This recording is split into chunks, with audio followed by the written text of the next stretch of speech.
கேட்டுக்கு வாங்கதான் இருக்கு பாருங்களா. வந்துக்கிட்டீங்க. உங்களை 10 மணிக்கு மேலே உள்ள அனுப்பக்கூடாதுன்னு சொல்லியிருக்காங்க.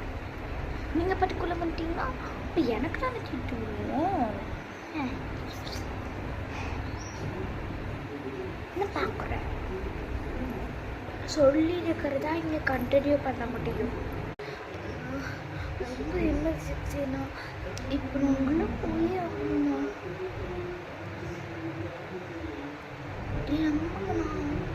நான் எப்போ பார்த்தாலும் இப்படியே தானே சொல்கிறேன். எனக்கு கண்டுக்க மாட்டேங்கிறீங்க. எல்லாமே அப்படி ஆகுது. அழுகுறத வச்சு நீங்கள் பார்க்க மாட்டீங்களா?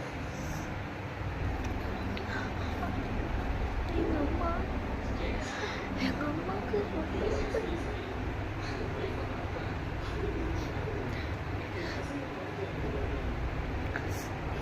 அம்மாவுக்கு ரொம்ப உடம்பு சரியில்லைண்ணா. அதுக்காக ஹாஸ்பிட்டலுக்குள்ள விட மாட்டீங்களா? நீ கண்ணீரை பார்த்தாலே கண்டிப்பாக நீங்கள் இது நினச்சிருப்பீங்க. என் கண்ணீரை பார்த்தாலும் அப்போது உங்களுக்கு முடியலண்ணா. தாய்க்கு போகிறேன். எங்கள் அம்மா நான் சித்தப்பா பரவாயில்ல யார் காலையும் விழுவாதேன்னா. எங்கள் அம்மா சொன்ன அந்த ஒரு வாரத்துக்காக உங்கள் காலையில் விழுக மாட்டேன். ஏமா இல்லை இல்லை வாழ உள்ள போகக்கூடாதுன்னு சொன்னாங்க. நீ வேற உங்கள் மம்மிக்கு வேற ஹார்ட் அட்டாக் இருக்கிற.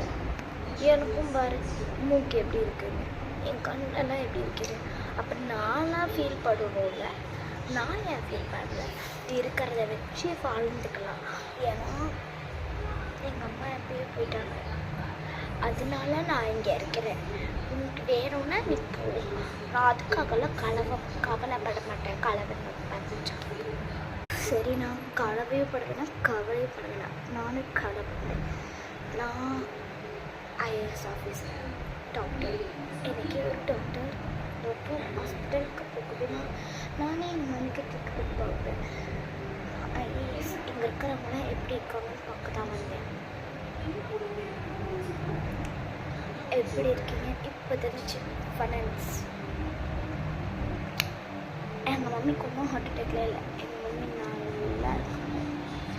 பாய். இந்த வீடியோ பிடிச்சிருந்து லைக் பண்ணுங்கள், சப்ஸ்கிரைப் பண்ணுங்கள், மறக்காமல்